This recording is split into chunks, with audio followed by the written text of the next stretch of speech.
are encouraged. Can we get a cup of coffee in here, please?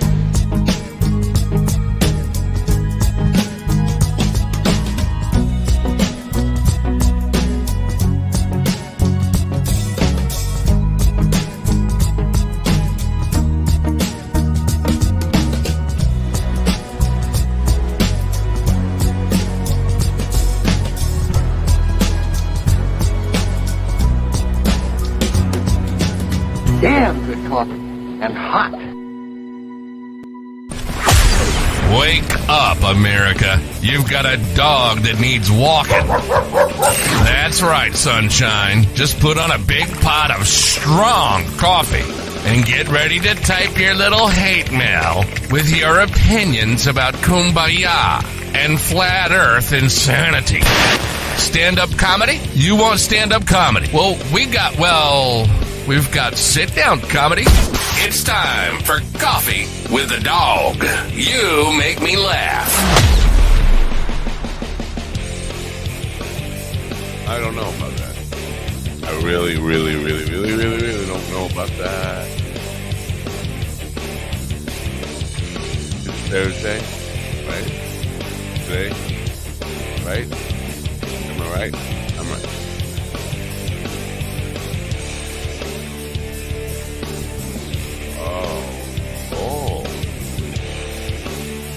Oh.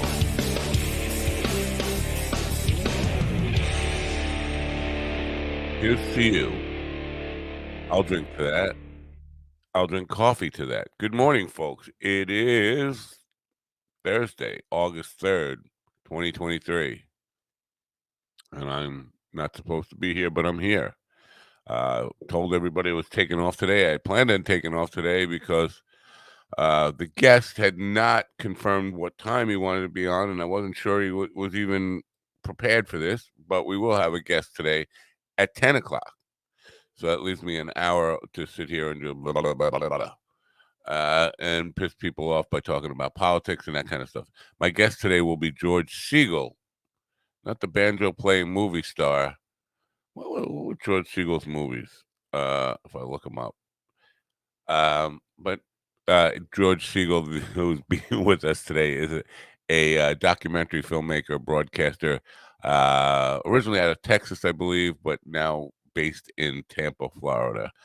He has created a film called License to Parent, which is a little bit, I don't know, it feels like Big Brother to me. Listen, I've talked about, and we'll talk to him about it when he gets here, of course, but I've talked about bad parenting and how difficult it is to be a parent. And there's no manual for it, but apparently he wants there to be a manual for it that you'd have to study and then get a license to parent. Realistically, and this has already got me a little concerned. First of all, who's going to be policing the parent? Who gets to call what's a good parent, what's a bad parent? As I said, I think if you're a child or a offspring of a bad parent, you get to say, I can say my parents were pretty bad parents. But I don't think I want the government saying that. I don't want the government involved in telling people who can have children and who can't have children. Of course, they already are. In some regards, we have child protection services and all that kind of stuff. The government is involved, but how much do we want to get them to, so that you have to get a license before you can become a parent, a license to parent? I don't know. We'll talk about it. Your thoughts, but get prepared to think about that. And we'll talk to him about that. Anyway, Donald Trump will be going to be arraigned today at 4 p.m. in Washington, D.C. Expecting trouble, demonstrations and that kind of stuff. Could get violent. Yesterday, there was a shooter, or at least trending on Twitter, a shooter on the grounds of the Senate, lockdown in place order. And then the story went away, and there's been no follow-up to that. And I was just looking at it to see, what happened to the shooter at the Senate yesterday. Is there uh, a follow-up to that? What, or was it just a hoax? What the fuck? Shooter Senate. Wow, it comes right up. Uh, Capitol Police says active shooter may have been a bogus call. Oh, see this? Hoax. No shooter, no injuries at U.S. Capitol after bogus call. Reuters. This is from Reuters. Washington police gave an. So why even put that out there to the public? Well, I guess you have to for safety. You have to safety first, right? Police gave an all clear to the U.S. Capitol complex on Wednesday, finding no gunmen or suspicious activities after a report of possible shooter that day was most likely a bogus. So somebody can get on. I mean, because where are they calling from? They calling from a cell phone, blocking their number, and you can't figure out who did it. I would think in today's day and age, you know, that bogus caller is going to get in some trouble. They're going to track him down eventually. I mean, when I say eventually, I mean probably by the end of today. It's not that difficult. Listen, the NSA is recording everything, everything. Um, and even if you think you're blocking numbers, the cell companies and the cell towers have records of where the calls came from. So that guy's probably going to get in some trouble. I mean, it's probably going to be a kid, right? No, I don't know. I'm just jumping to conclusions here, and I shouldn't do that. But you got to be pretty. It's either a kid or a stupid person, stupid adult. Uh, I don't know. You can tell I haven't slept well. You can tell by the voice. You can tell by the voice that I haven't slept well.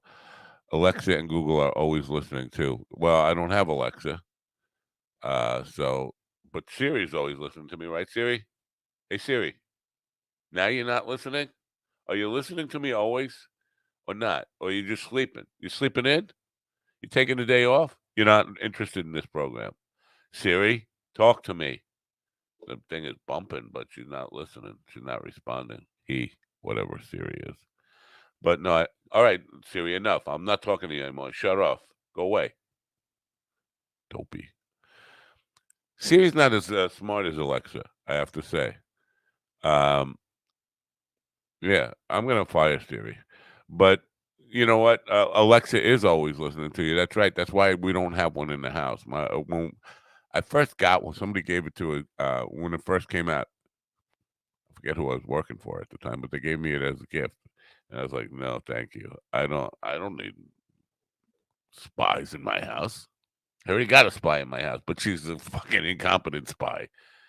Or she's taking the day off. Maybe she's a little hungover. Siri, you hungover?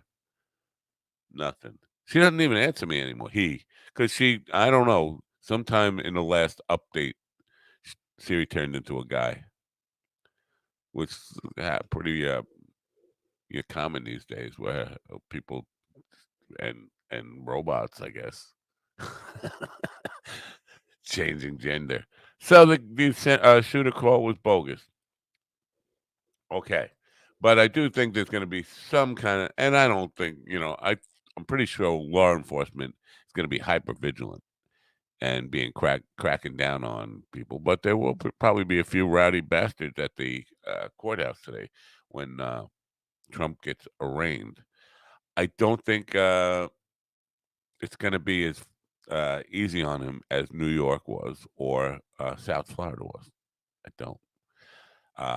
What I mean by that is he didn't, he gets special privileges. Let's face it, if you go to get arraigned, you're going to get a mugshot. You're going to have bail set, all that kind of stuff. He's getting none of that. No matter how you look at this, that's special privileges. Because if you or I would have to pay bail, you or I would get a mugshot. Now, in Georgia, where he's about to get indicted again, the indictments just keep on coming. They have promised not to give him any special privileges. In other words, they will be taking mugshots and they will be setting bail, which would be interesting when his people, the followers just go crazy. How dare they? You threaten to put him in jail if he doesn't, you know, come up with the bail. Now the bail's got to be set pretty high, right? He's a supposed billionaire with his own jet who could fly to Moscow and start a new life all over again. And they do want him. Don't get me wrong. Russia is completely on the. We need Donald Trump back in the White House. They've issued a statement yesterday in support of. We need Donald Trump back. Why does Russia need Donald Trump in the White House? Also, there is a trending thing on Twitter today that Russia is collapsing. Now, that's a funny thing. It's funny, haha. Not funny, haha. It's just weird. Russia is collapsing. Why? Because they're getting their ass kicked by Ukraine. I don't know. Ass kicked is a good word, but it's not going the way they planned. So, but for us who have an ex-president being indicted today, people at each other's throats, and you know what? I'm not seeing any of this on any other social media platform other than Twitter, where people are just ugly and angry at each other. What the hell? I'm looking at my old memories, and who is this? Oh, Zach Wiseman posted this. Okay, Zach is missing, by the way. He's missing in action. I did contact some people because I've been trying to reach out to him just to say, "Are you okay?"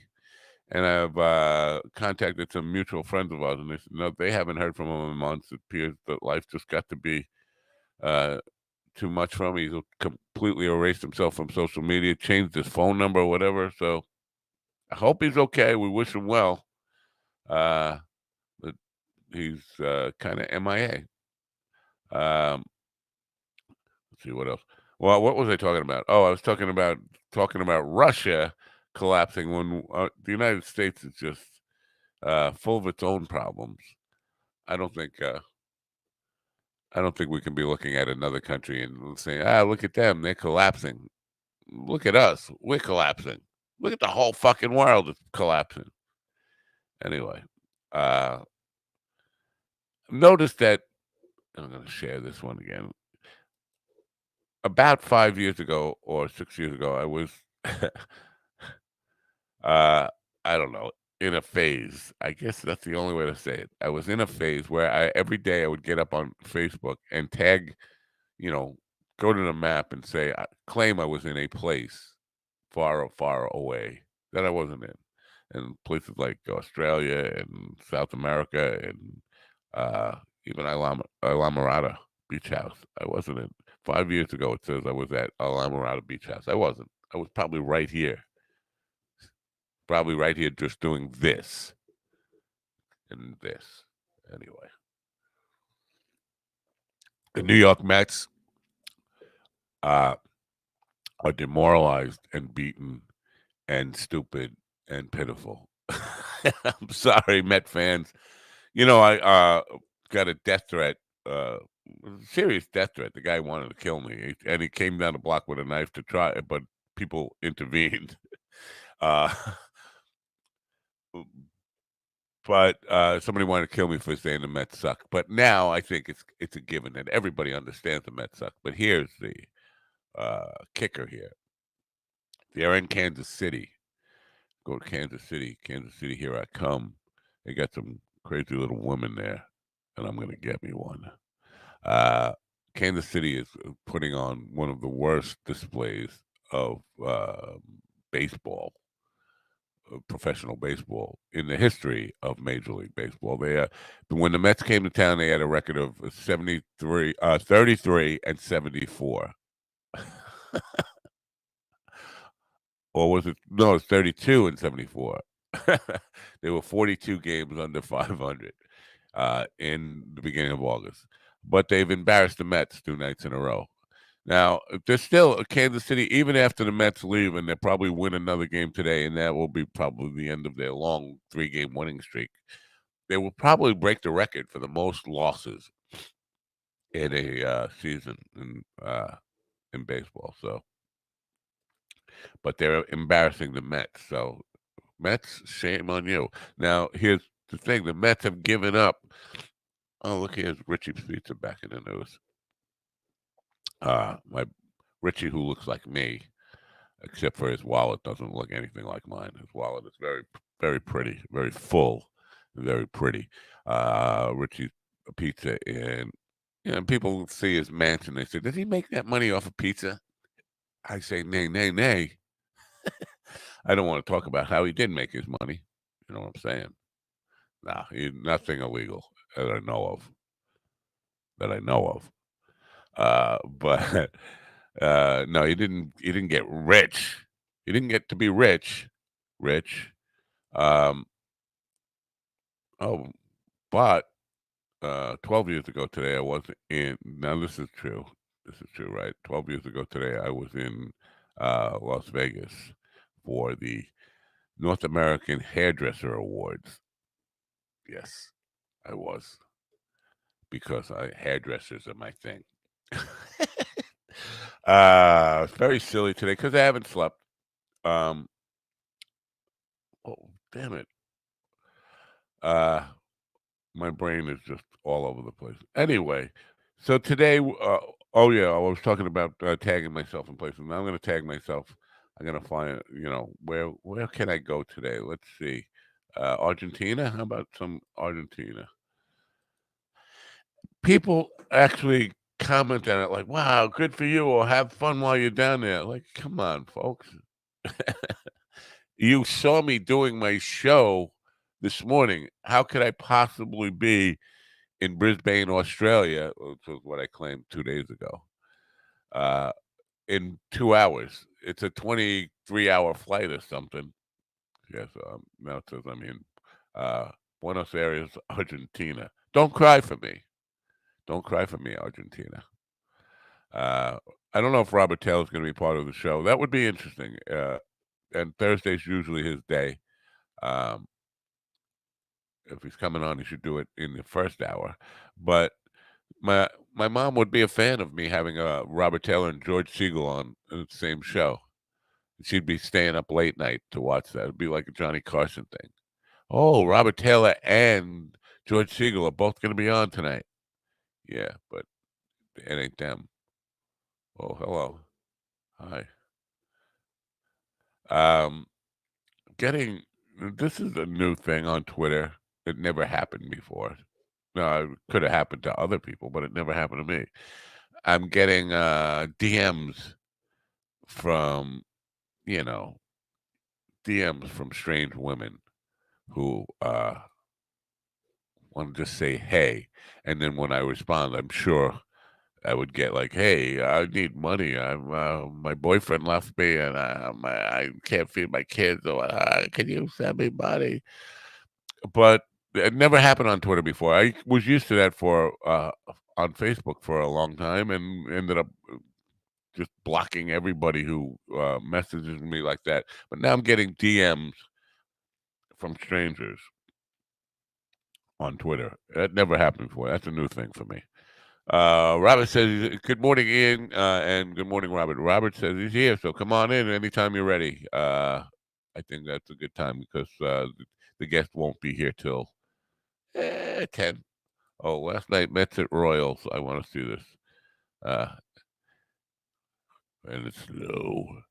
I got to say, last night 4-0. Mets lost 4-0 to a team. A team that's going to set the record for break the Mets record, by the way, for completely sucking. The Sucky Award. Very, very shameful. Very shameful. For last night, I had a show with an author who was a 777 pilot, Boeing 777. And he's written a book, which is a thriller, kind of like Tom Clancy, or kind of like what's his name, the firm guy, senior moment, Grisham, John Grisham. Took a while. Maybe boom, hit yourself in the head and it comes back. But so it's a thriller like that, but it's about a female captain of a 777, which is, I don't fly that much anymore. And I haven't flown now since 2014, 2015, somewhere around there. But I don't think I've ever heard, "This is your captain," with a female voice. Uh, when you get that, you're in the passengers part of the plane, and the captain comes on. "This is your captain." I don't think I've ever heard a female voice, and I think it would surprise me.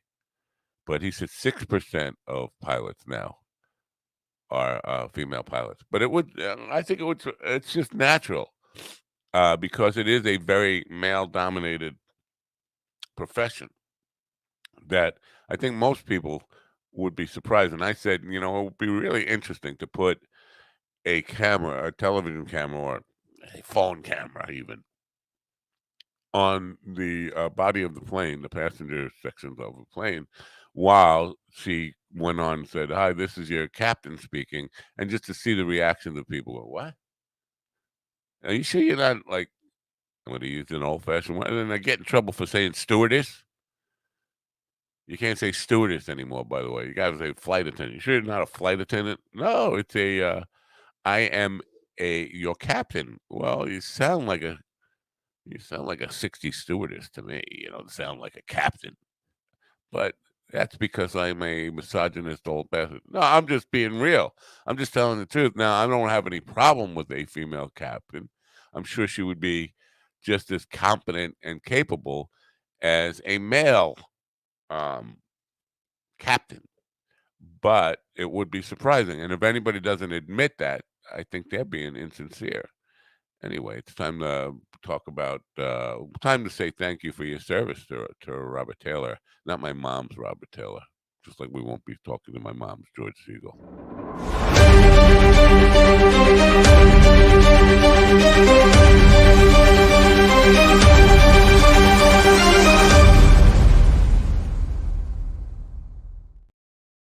For your service. What's going on? I'm tired, man. Are you tired? I'm tired. You run though, so you don't get tired. You stay. You always have energy, right? Not always. Woke up. I woke up earlier than normal this morning. I had to pee, and I'm like, well, shit, the alarm's gonna go off in an hour and a half. I might as well just get up.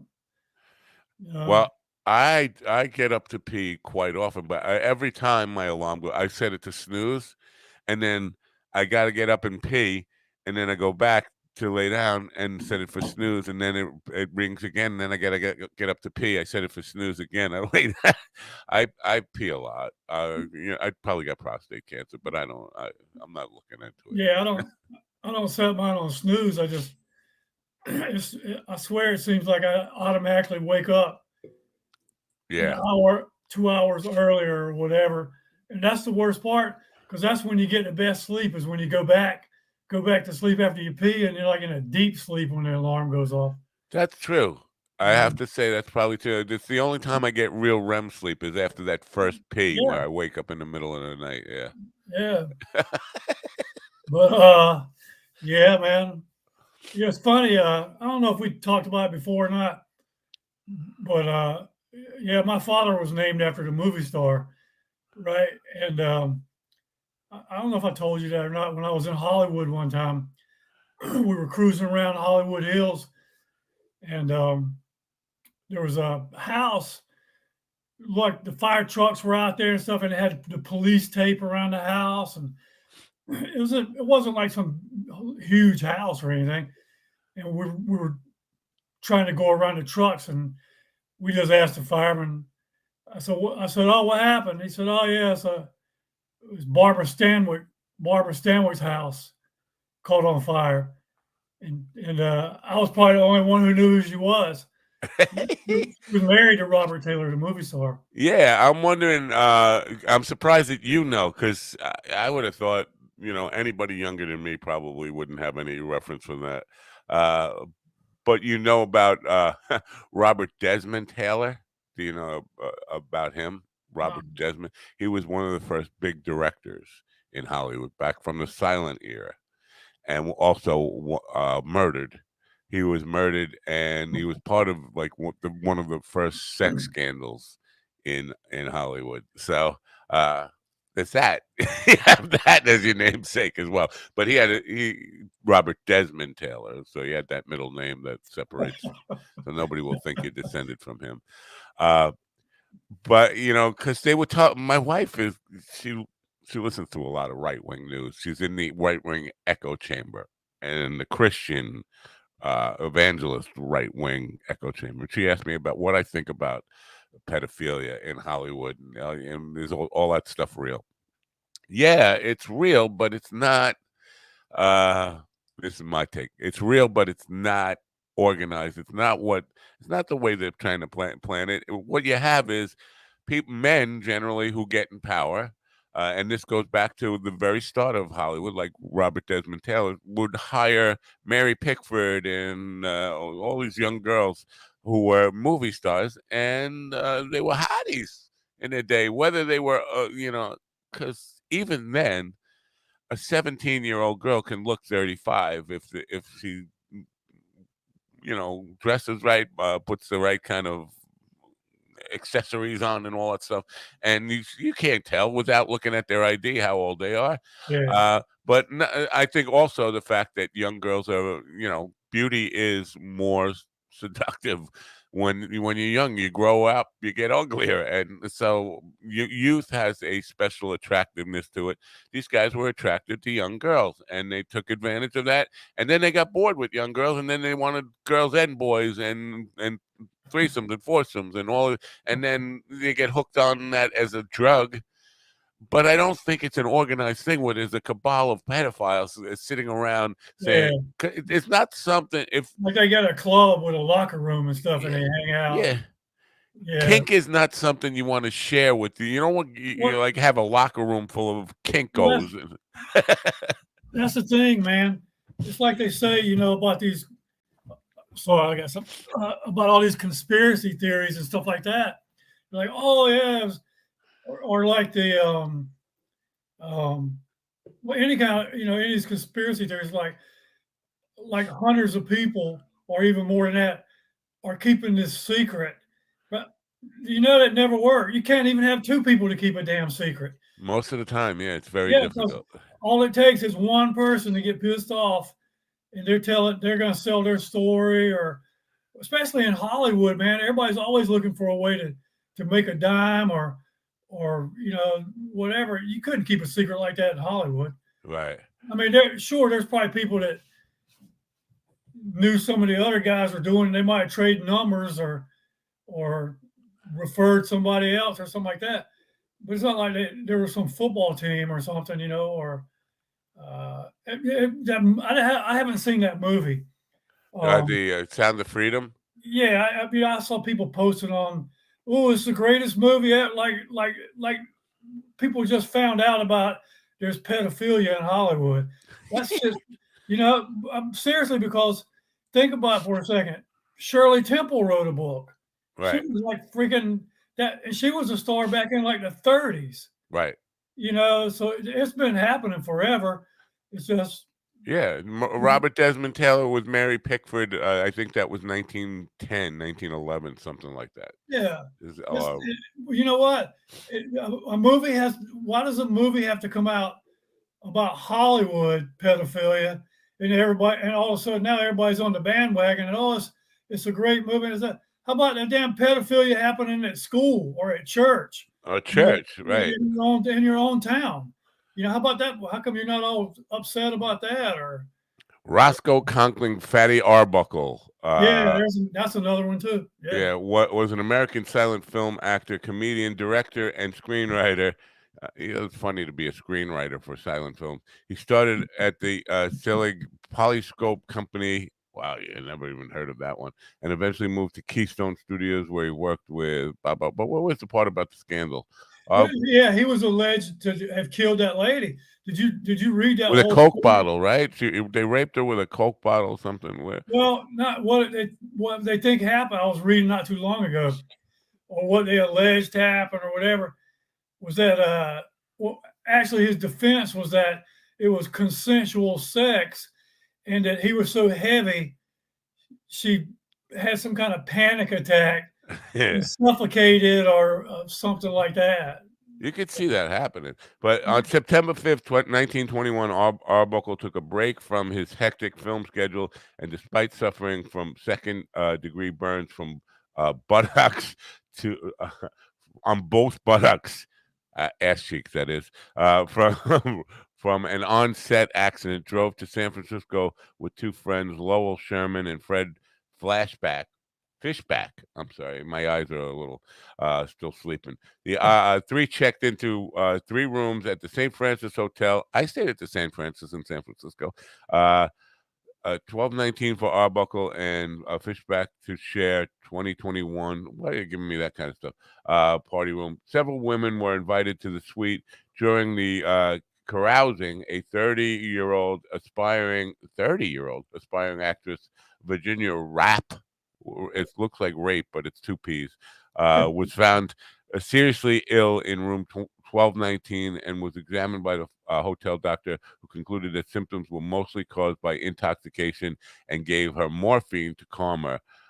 Rapp was not hospitalized until 2 days after the incident. At the hospital, Rapp's companion at the party, Bambina Maud Delmont, wow, told the doctor, that means little bam.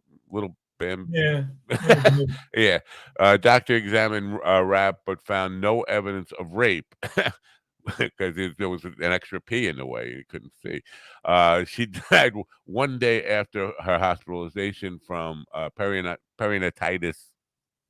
Yeah, that's what it was. I read. They were Caused saying from a that. ruptured bladder. Yeah, they were saying that she had a pre-existing medical condition, and when during sex, it, he, she didn't know, or they didn't know, whatever, it had ruptured or something, and that's what caused her to die. Well, I never had sex with a fat guy, so I wouldn't know. But I do think that's possible. It's possible. I have had sex with a fat woman, but she wasn't on top. Well, that's not true. I'm catching myself in a falsehood again. I did wake up one time with an obese woman on top. I was drunk, passed out in the back of a seat, and this older woman she had to be 350 pounds, was naked on top of me, and oh, traumatic experience. Now I'm reliving it. Oh, that was terrible. My rule is if there's no photos or video, it never happened. Yeah. Well, thank God there were no iPhones when I was in the 70s. God, the embarrassing stuff that would be out there about me. Yeah. So later on, I'm going to have a guy who did a documentary called License to Parent. I'm concerned I understand that parenting is a tough job, and most of us fail at it. I believe I failed at it. I believe my parents failed at it. But I don't want the government saying my parents failed at it and saying, you got to get a license to be a parent. That's a tricky slope, a slippery slope to go down. What are your thoughts on that? I got a whole bit, man. I got on that about my parents, but you know how they say, all these parents say, "Oh man, kids have it so worse today growing up. It's tougher on kids growing up today." And I say that's bullshit. It's tougher on parents growing up today. Back in the 70s, they just put us outside and locked the door and left us outside all day until like dinner time. Yeah. You come back in. You can't do that now, man. Because there's laws. Like you can't smoke in the car with kids in the car. They got to have seat belts on and all this crap like that, man. You remember, I was trying to think of the name. A lot of cars don't have them anymore. But you remember, like on the back seat of a car, how it would have the rear dash? Was it called a dash underneath the windshield or rear windshield? You know that thing behind the seat. We'd be laying up on the back of that thing. Yeah. Seatbelts on when a car driving down the road on trips and stuff like that, or right. But now, who's going to certify these parents to get the license in the first? That's exactly my point. Like who makes that determination? Who's qualified who's qualified to like say somebody's a good parent or not? Not even qualified. You get a lot of Karens who are not minding their own business, just looking at, I don't like these people, and I'm going to call child parent licensing division and send them over to your house. There'll be a lot of that. Who needs that kind of crap? But the car seat thing is curious because I understand the safety, all that kind of Yeah, stuff, yeah. but here, I mean, I think it's ridiculous. I think you got to have kids in car seats until like 10 years old. Oh, really? Yeah, right. You And know, in the beginning, I think you have to have it backwards yeah, so the yeah, kid's facing the back, yeah. and I remember that. Yeah, it's like ridiculous, man. I mean, I yeah. think having them in a car seat is till 5, 6, 7, till they can get in a seatbelt. I don't So know who makes these yeah, laws. yeah. There's no book. It's all trial. I mean, people can tell you some hacks, things to avoid or they can help you out parenting. But man, I was sitting there the other day thinking about when my oldest son was born. Right after he was born, maybe 4 months later, we moved to Mississippi. I was going to graduate school in Mississippi, right?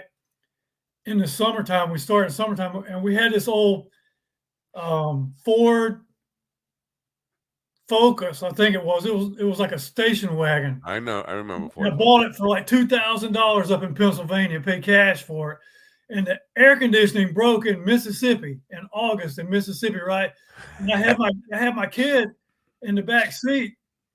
Uh, I think it might have been the next actually it was the next summer, right? So he was probably like a year, a little over a year and a half or something like that. And I had him in the back seat. I put him in it, snapped him in the back seat, and we were riding. The air conditioner was out. I had a towel. I had a sweat towel around my neck. I was wiping sweat off of me and him because we didn't have air conditioning. And he was kind of like whining, the whole time. And I'm like, all right, man, we're up. We were going like to the grocery store. So I said, we're almost there. We're almost there. And he was just crying and stuff like that. About 10 minutes or so. And we pull in the grocery store, and I go to get him out and realize I had snapped the skin on his finger in the thing on the sides on the safety belt when I snapped the car seat in or whatever. See, Like now that. the licensed parent license What people would up? be revoking your license. Now, what happened? So you got to get a license to be a parent. Yeah, okay, you get the license, you have kids. Can they revoke at some point or you got to get renewed like every year? Yeah, yeah. These are good questions for this guy. I mean, I understand the concern because most of our problems stem back to childhood and development and all that kind of stuff. But I don't know. I think that's a state getting too involved in our lives. I mean, I'm not a libertarian, but I think at that point I become sort of a libertarian, saying, "Get the state, get the government out of my family. I don't need that." Most of, I forgot who said it. Somebody I heard somebody say this one time. Said that 90% of being a good parent. I think he was saying father too. 90% of being a good father is just being present, right? But I think most of parenting, or I won't even say good parenting, but I'd say uh, most of safe parenting or whatever is just common sense. It's common sense shit. Like, Yeah. don't leave freaking prescription medication on the counter with kids wandering around the house, or lock up poisons and shit. Don't smoke crack with the kids in the house or whatever. This is common sense shit. But common sense, Well, you can that legislate. But there's what's the old saying? You can put locks on every door in your house, but if a good thief wants to get in your house, they're getting in your house. that's true. You Yeah. know what I'm saying? So you can make all the laws you want. If some dumbass doesn't want to follow the laws, or they're just assholes, then the law's not going to make them. It's not going to protect kids. Yeah. It doesn't now. Right. I mean, we don't have. All of it. You don't have to be a license. I don't say a license. I have a driver's license. I don't go 55 miles an hour on the interstate. I go with the flow of traffic. If the flow of traffic is going 65, I'm going 65. You Yeah. know, uh, yeah. There's other No, nobody does 65 here. And 495 is called an interstate here, but it's not really an interstate. It just travels the length of Long Island. yeah, It becomes 95, yeah, but nobody drives 65, and the speed limit is 55. Nobody drives 65. Very few people drive 70. 75 is about average, and more than a quarter of them are doing 80, 85 all the yeah. time, unless there's a cop there. And then Well, they start. I mean, in California, I guess it's still the same. You don't even have to speak English to get a damn driver's license, Yeah. right? They have so if you can't read road signs, if you can't read English, but you have a license, that doesn't make you qualified to drive in California. Because guess what? Not all of the road signs are both in Spanish and English, and there's so how does just even if you have, oh, I got a license. I So don't think I've ever seen here a road sign that is in both English and Spanish. I've never seen one in Spanish ever. I've never seen Spanish writing on a road sign, like a traffic road sign or a typical yeah, directional road sign. I've never seen that here. but It's a good point. but I remember in California, like I moved back there one time or something like that. I had to get my license, and I was at DMV, and this guy's standing there taking the written test with an interpreter reading the test to him Wow. in Spanish. Yeah, yeah. I don't know if they still do that now, but so he got a license, or if he got a license, that legally makes him eligible to drive in California, but it doesn't make him qualified to drive. And that's the same thing. You could pass a written test on parenting, and well, how No, you? it's got to be more. This is what I want to ask him about. Are you going to be sending people to the house to examine the way I live? Yeah, Because that child it services. couldn't be just a written test. Yeah, child services is going to give you a practical examination or something. You drink, you smoke, what do you what's your lifestyle? You gamble. I mean, there's so many, and we all have some vices. I was talking about this the other day because the Border Patrol guy in his Yeah, I saw on that. his website, he talks about these people don't share our cultural values and all that stuff, and like our shared cultural values. Like, what are our shared cultural values? And I Yeah, think getting shit faced. Because he even said the United States is the largest consumer of porn. He went to pedophilia too, which I think Thailand and Bangkok and stuff like that probably have us beat per capita, but he's saying that we are the largest consumer of all these bad things. right. Well, the same thing saying these people don't share our values. Well, what are our values? They're all those bad things you just talked about, the Well, drugs and yeah, the but alcohol. the thing is too, the whole country was created from people from everywhere. It's a melting pot, right? That means you got people coming from different cultures that have different values. Yeah, But what you got is you got these people who think their values are the values, right? right, And that's bullshit. Is like that's the problem we have now is people can't talk, they can't communicate, they can't have a conversation because they can't see anything except from their point of view. right, You have to understand that yeah, you have a point of view, but that doesn't make it right or wrong. That just makes it your point of view. right. And if other people don't share it, then you guys have to figure out how to get along. What do we share? Yeah. Yeah, it's a interesting thought experiment and conversation to be had. But even though something like hard drugs, the guy says I don't do drugs, so I don't want it here. And GD, who was the comedian who was there, he laughed. He said, "Yeah, if you don't want it, you don't want it. If you don't like it, you don't do it. You don't want it here." But apparently, there's enough people who do want it, who that put a demand for it, which is why it's still prevalent. Because Yeah. Reagan's war on drugs was a war on the supply side, and it's still going on. Because the demand is still there, and as long as the demand is there, you're never going to. Now, I'm not. It's a tricky thing. I'm not saying we should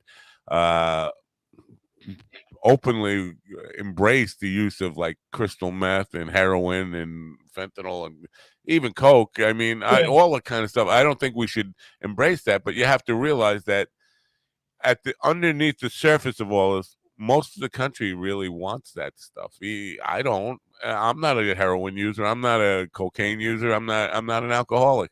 But most of the United States is, and we have to recognize that. We can't, discount those people. That's their value.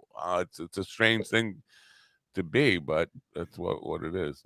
Hey, before I forget, I You did got that. your bottle. I know. Let me see. I did it. Do I still show it to you? Yeah.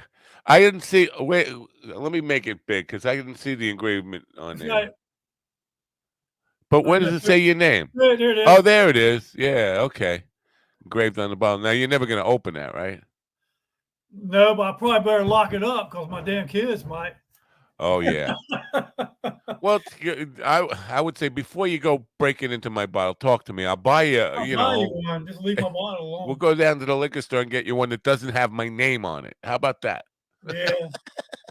Yeah, I know. What did you get that for? That was for World Series? No, that was for something. No. It was for it's called Hilarious. It's for the Best Medicine Brigade. They do it for veterans. They raise all the money that for the shows goes to the Best Medicine Brigade for veterans, mental health. Wow. For veterans and stuff like that. But Jack Daniels is one of the sponsors of the whole thing. So I got to get in touch with them and get them to sponsor the show. I have a new gambling sponsor signed up. I haven't started their campaign yet. I'll probably start it next week. I see. It's kind of weird for me because I grew up the son of a bookmaker who, in my house, we'll talk about bad parenting. A lot of my problems in life can be drawn back to gambling and the effect that it had on my life. But here I am going to be sponsoring a online gambling site. I have before. I've had a different one before, but it's kind of a conflict for me. But I don't preach to other people you shouldn't get involved in gambling. But I do know that it fucked up my life big time. Yeah. See, that's going back to what we were just talking about a minute ago with the drugs and stuff like that. Remember, you had to go offshore to do gambling. You had to go to Vegas to do gambling. And then what happens now is they figure, well, people are going to gamble anyway. We might as well make money on it. Right. As a government, it's the same with the drugs. Yeah. They're legalizing weed everywhere. Why? Yeah. Because people are going to smoke weed. We might as well make money on it. Same thing. I think it's failing though. Yeah, the weed thing, because first of all, I don't think the dispensaries are properly reporting their income. The medical ones probably are, but the ones that have opened up fly by night, they're doing cash business. They're doing a lot of cash business, and you got to think, well, you're not reporting all. If it's cash, I know human nature. If you get paid in cash, that doesn't get reported to the IRS or the state or New York State or whatever. So I'm not sure that's working out exactly the way they planned it, but time will tell. I did in Colorado. Well, the gambling isn't working out the way they planned it either, because they opened all those Indian casinos up, and at every place they opened those Indian casinos up, crime has gone up in the surrounding areas, alcoholism, all that stuff, man. So it's the same. When I was a kid, it was still this very racist, and I don't know if it's grounded in any real science, but a racist idea that Indians and liquor did not mix. Like natives, Indians couldn't handle their liquor. Firewater. Yeah, firewater. I don't know if it's grounded in any science or any of that stuff, but it definitely. Well, they do have really high alcoholism rates on the reservations. Yeah. Well, anyway, there's poor people. A lot of that can be tied to the socioeconomic, the poverty. Yeah. Anywhere there's poor people, there's lots of alcohol. Yeah. So they have really high suicide rates too on there. Wow. Yeah. But even going back to the pedophile stuff, it doesn't matter, man. If you legalize something, there's still going to always be a black market for it too, because there's going to be people who can't get it legally or who can't afford to get it legal. For example, why is illegal betting and bookmaking still profitable or whatever like that? Because people don't have credit. They don't have credit card. They can't. You go to Vegas and you go into sports books, man, you have to pay with credit cards. They don't take cash. Right. And so and if you can't bet legally and you're a gambleholic or whatever you call it, then you're going to go out and dig yourself in a hole with some bookie, right? Yeah. So still demand, supply and demand. Yeah. Abortions. Right. You can't get a legal abortion. What are you going to do? You're going to be in some back room. Yeah. I mean, that's just supply and demand. Oh, what is this? This is a Dave Grohl thing. Now, you sent me a clip. I haven't watched it yet. What is that? That's like a guy dealing with hecklers. No. See, we were talking before about crowd work, and Ian Bag's starting to post some more recent stuff, right? And I was just sending you an example of the master. He's the master, man. The big comics will tell you they will not follow him. Who is it? What's his name? Ian Bag. Bagg. Yeah. He's got an hour-long special too on YouTube, but it's a few years old. But you watch him, he's legit crowd work. He still sets up his bits and stuff like that. But you could put him in a room with any crowd, man, and he'll do an hour. And you sit there and think he's doing crowd work the whole hour. Like he has bits that he leads you into, but he'll stray from those bits once he figures out what he's got going. The way he explains it is he's going to do a sitcom for an hour, and he spends the first few minutes casting his sitcom. He fills people out in the audience and finds people he can work with, and then he plays them off of each other. And the one I sent you is like he's playing a couple different groups, small groups in this one little show, and he just rolls with it, man. He just rolls with it. I wonder if that ever just backfires and just bombs. Because... Yeah, it does. He does. And I saw him in an interview where the guy was asking him about that. He said, "What do you do when it backfires?" He said, "I just lean into it." He said, "I just lean into it." He said, "Usually it gets even better, when it doesn't work for you." But what happens with most comics is because they don't know how to, they're not, especially new comics, man, because they don't know what they're doing in the first place. Like, oh, I'm going to do crowd work, or they don't have enough material, and they think, I'll just do crowd work. And they engage the audience, and it backfires on them, and then they panic. Yeah, panic will get you. And they panic, and they start arguing with the audience member, or trying to get them to shut up, and you can't get them to shut up, and then it goes wrong, man. But with this guy, even I've seen on that hour-long special, there's a guy in the back who kind of heckles him, right? And he turns the whole crowd on him. Right? And the guy keeps going, man, and he finally stops. And then later on in the show, he does a callback on the guy that was heckling him and gets him back. Oh, it was a great show on the thing. Wow. Yeah. Yeah. I was watching Norman last night, and he's quick. And that's what I was thinking. You have to be pretty quick because he just lets the audience shout out a topic for him to do a joke about. And then he has one ready. Yeah. But he's got so much material. There's almost nothing you could say that he doesn't have jokes already written for. Right. Like, but somebody yelled out "blow in the White House," and he basically had like 4 or 5 jokes lined up, ready for about coke in the White House. Because usually what happens when you do that, especially on his, I know what you're talking about. I'm saying it's usually something that's trending or something relatively recent. They'll yell out or something. Yeah, it's almost always like I can almost guess, or I've done it a couple times. I'll sit there when they do it, and I'll stop and pause the video and see if I can think of a joke within like 30 seconds. Yeah, if I already have or something like that. And he's got so much material, man, because he's always writing, and that's why I was telling you last time. While I'm posting all these shorts on YouTube, like on Sunday, or like I'll use this one open mic we have on Monday nights because they don't care. most open mic guys will get pissed off if you just sit there and do new material or whatever, and because it kills the audience sometimes. But these guys don't care. I actually use index cards, man, and just read the jokes off the index cards, because some of them I write right before I go there. I'll look at the news and see, and that's what I'm trying to do is build my skills up and train myself where I can write jokes on anything. And I'll find topic, like I wrote like 6 jokes on Barbie, the Barbie movie. I'm like, I got on a roll. And did you see the movie? No, I didn't see it yet. That's interesting. I'm not going to the movies to see it. If it comes out, I'll see it on. I'll watch it stream or something like that just to see it. That's funny.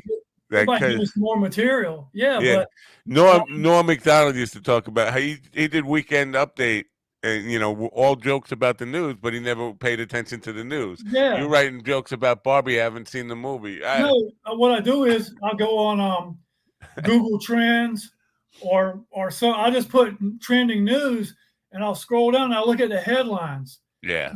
You can almost tell by the headlines that if you can make a joke out of the. Yeah, absolutely. Yeah. But the Barbie thing, it's kind of ridiculous. I'm like, well, yeah, I know you can make, because people make jokes about Barbie before they had the movie. And then I read, actually I went and looked up Barbie stereotypes and stuff like that. And what I did was I came up with different versions of Barbie. I came up with Trailer Park Barbie,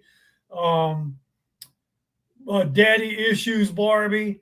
It just like 6 different ones, and I just did like 15 seconds on them and put them on there. It's just, but that's what Mark Norman does, is he's got that thing in his back pocket. You see that big wad where he writes on business cards and napkins, and he carries it around with him of stuff. And you just what you do is you just try to build that muscle, man. You just try to, and that helps you when you're in situations to react to someone, if you have someone out in the crowd or whatever like that. And also too, it helps you take advantage of situations when, say, you're doing a longer set and I have a bit, I'm on non-alcoholic beer or some whatever, and I'm doing a bit, and I'll say, anybody, I'll say, I'm not a big fan of non-alcoholic beer, whatever. Any fans of non-alcoholic beer in here? And somebody might raise their hand, or even someone will go, no, they'll be like, oh, no, or whatever. And then you got them right there. I'm like, oh, yeah, what's your name, man? You're not a fan of non-alcoholic beer. And then if you got, like, I got jokes on it, and then I can work them into the joke. And then I'll say, what do you do for a living? And they could say whatever. And then you might be able to work that into the joke and stuff like that if you're prepared. But what happens with a lot of new comics is, and you've seen it, this is what they'll do. They won't have any material that they're trying to lead them into. They'll just come out, they'll just get stuck on something, and they'll see somebody there and they're like, how you doing tonight, sir? Oh, are you guys married? Are you guys together?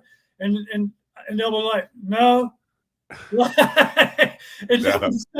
be stuck with a deer in the headlights with nothing, man. And they'll just go on to the next person like nothing happened or something like that. But you got to be able, what you do is, if you're going to do that, Ian Bagg does this too, but not always. What you do is you try to lead them into something that you ask them a question. You want to ask them a yes or no question or something like that. But if it's not a yes or no question, you have it set up so it doesn't matter what the answer is. Right. Your joke's going to work forward, or you can guess whatever, or if you see they have a sweatshirt with such and such university, and you got a joke about education or something, then you do it. But a lot of the young guys, man, they just, what do you do for a living? Right. And it doesn't work, man.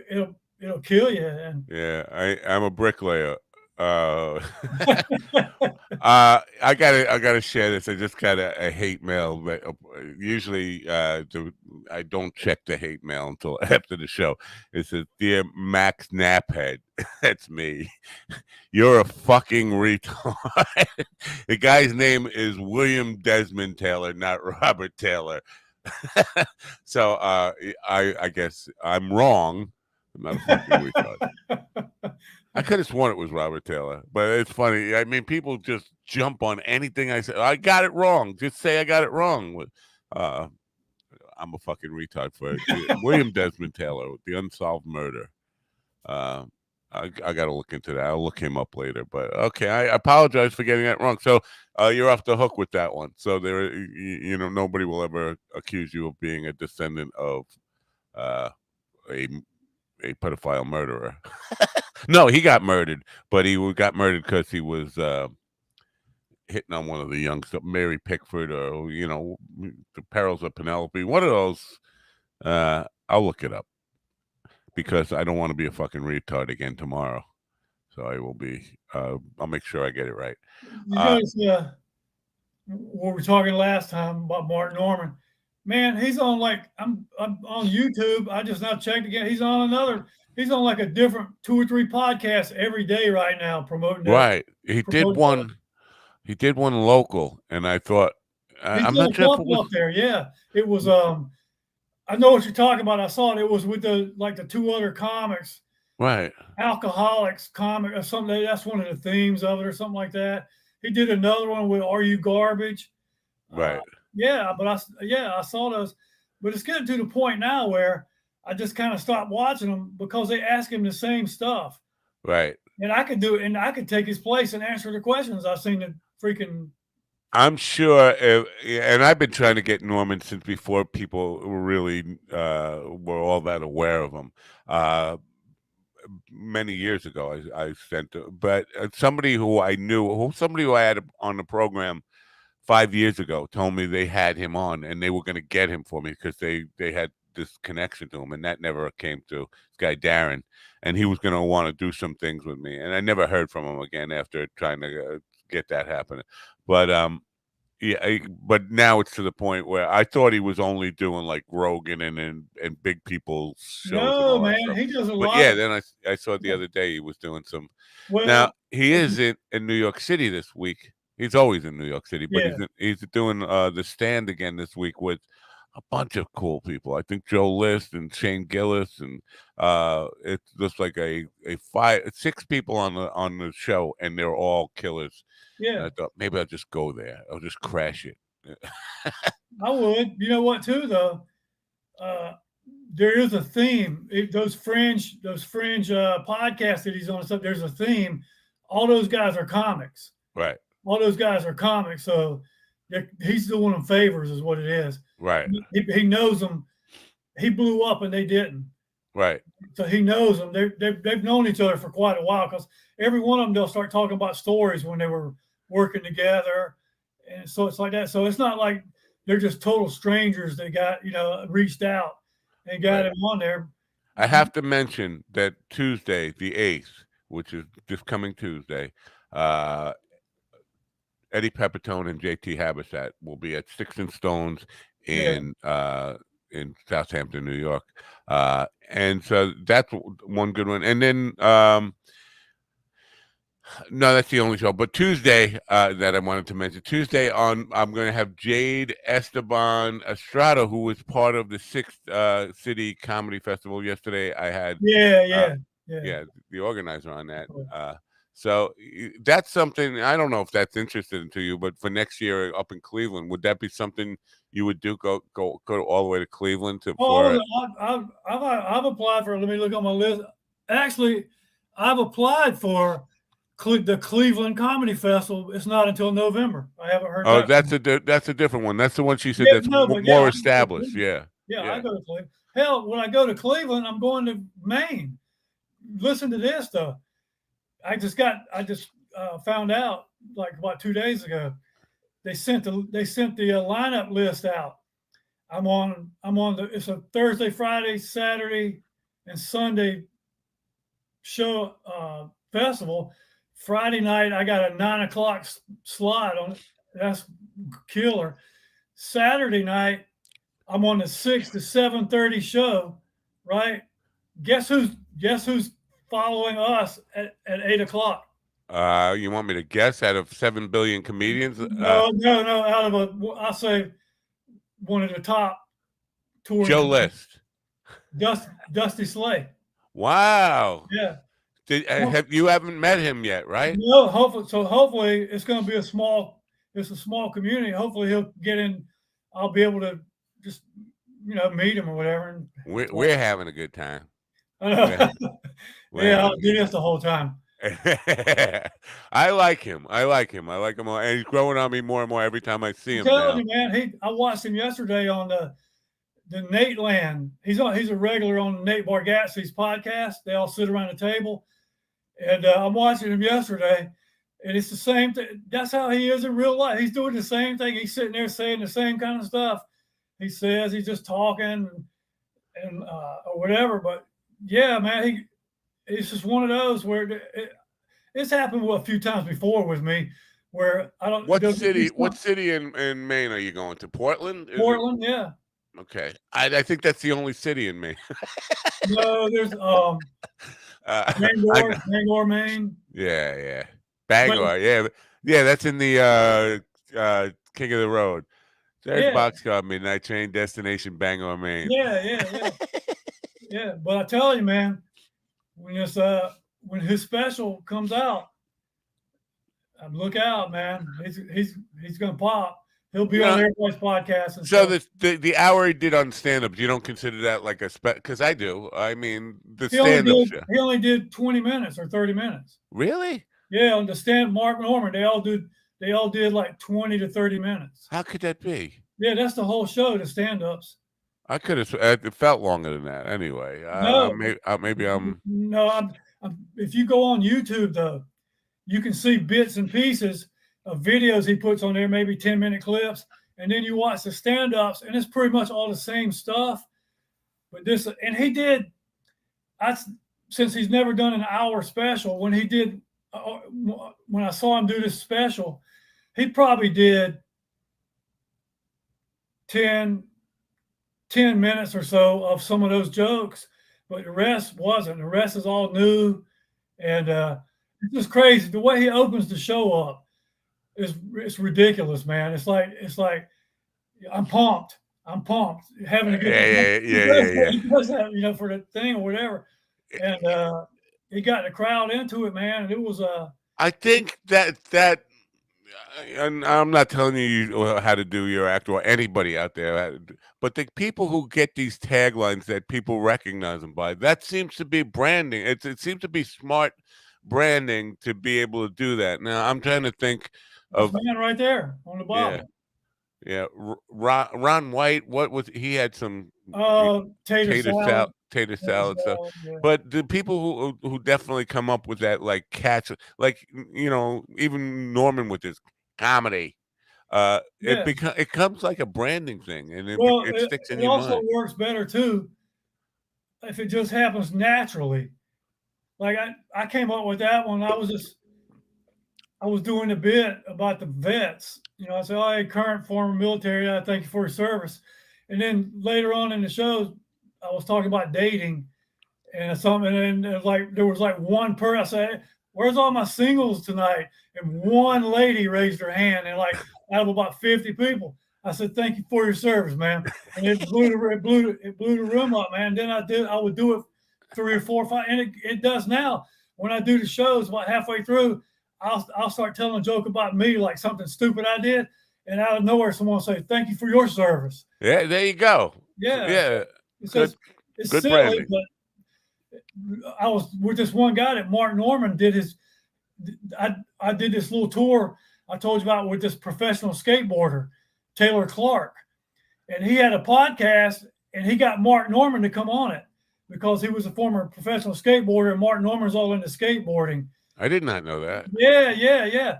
And so when I went out with Taylor, I did that thank you for your service once or a couple times. He said, "Man, you got to keep that in there. You got to do that thing more." He said that's just naturally people like that and stuff like that. So that's why I kept it in. Very cool.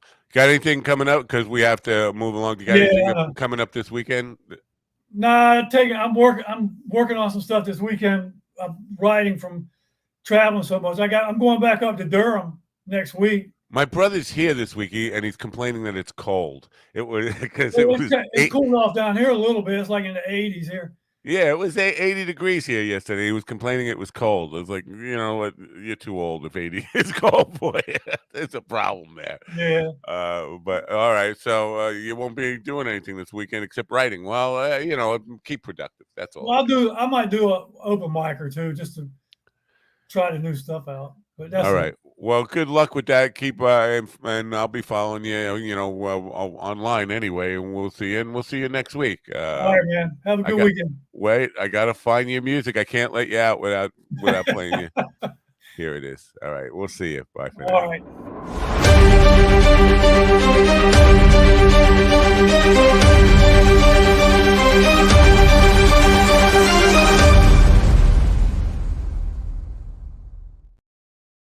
Take a short break, get some fresh coffee, and when we come back, we're going to meet George Siegel, not the banjo-playing movie star, but a documentary filmmaker and broadcaster who's got a documentary out about parenting called License to Parent. We're going to meet him in just 1 minute, but right now, grab yourself some Koa coffee. Koa coffee is, as you probably are already aware, one of the top 10 coffees in the world and the number one coffee in America as rated by Forbes magazine. Koa Coffee, check it out. I'll be right back.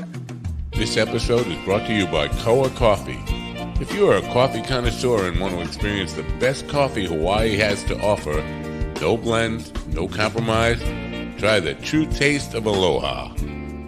Koa Coffee produces premium Hawaiian coffee, hand-picked, expertly roasted and delivered from Hawaii to your door with aloha. From award-winning 100% Kona coffee grown on the slopes of the Mauna Loa volcano to the unique mocha beans of Maui, they strive to provide their loyal customers with the best quality and freshness. Since 1997, Koa Coffee has been known far and wide as a product of utmost quality, and their awards prove it. Koa Coffee was featured in Forbes' Top 10 Coffees of the World. This is the coffee Forbes called the best coffee in America. Find out what it's all about.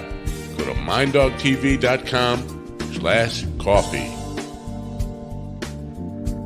Of course, the best way to get your coffee, Koa Coffee, is to chase a girl on the beach. And when she turns around, you say, "Hey, baby, want to go get some coffee?" And then she looks at you, and she decides you're too ugly, and she keeps running. That's my take on that commercial. The taste of aloha. Let me see. That tastes like coffee. It doesn't taste like aloha. I don't feel like I'm in Hawaii. Somebody was on the show last week and said, "Are you in Hawaii?" I don't know where you got that impression from. The commercial, I guess, but no, I'm not in Hawaii. I would like to be in Hawaii. My guest today, or coming up this hour, right now, is the only reason I'm here today. I was going to take a day off, and we got a request. The calendar started filling up in the midweek. I was going to take today and tomorrow off. I am taking tomorrow off. No questions about it. Not doing a show in the morning tomorrow. I have two performances tomorrow. One might actually get rained out, and then I'll regret not having done a show in the morning, but I don't care. I'm taking a day off. I need a day off. But my guest today and coming up is the reason I'm here. And I wasn't sure if we were going to do it because I hadn't heard back about the time. But then yesterday, he said 10 o'clock was fine, so he's here now. George Siegel is an accomplished broadcaster whose career began in 1982. He currently owns and operates JEL Productions, a documentary film and television production company. Among his productions to date is the television series Show Me Texas, as well as a reality home building television series, The Concrete Show. Father of five, ranging in ages from 7 to 23 years of age, George and his wife Nancy live in Tampa, Florida. As a parent, George is concerned about children's issues and strongly believes that something needs to be done to raise the standard of parenting in this country. That's the inspiration behind his current documentary film project, License to Parent. The film focuses on the repercussions of bad parenting. He's here now, ladies and gentlemen. Welcome in, George Siegel, without the banjo. Good morning. I have no musical talent whatsoever. So, you're familiar with George Siegel, though, right? You have to be. People have had to say that about your name. I can't be the first person to have that bad joke. No, you're not. It's funny. When I joined the Screen Actors Guild years ago, I had to use my first name. I had to be Joseph George Siegel Ah, because obviously somebody far more successful and famous than me had the name. And so, the rest did is he history. spell But it the last name the same way you do? no, I think it was Segal. Okay. And mine is Siegal. But hey, thank you for giving up your day off. I wish you had just told me to pick another day. I No, would I not don't have do that done to that. people. You know what? If the day works for you, I don't. It's like not. I need a day off, but I have one tomorrow, Okay, and good. I We I all need need a days off. vacation. Is what I need. I need to take 2 weeks off and actually go away. I haven't done that in 15 years. I haven't taken Do two it. weeks. Yeah, I'm a Do it. workaholic. Take the time. Yeah. So let's get into it, man. Parenting, license to parent. Uh, I agree, and I've talked about parenting so many times because I am the product of really bad parenting, but I don't blame my parents, and I don't hold any judgment against them because I know how difficult it is, and I often say there's no manual on it. There's uh, really no book on how to do it right.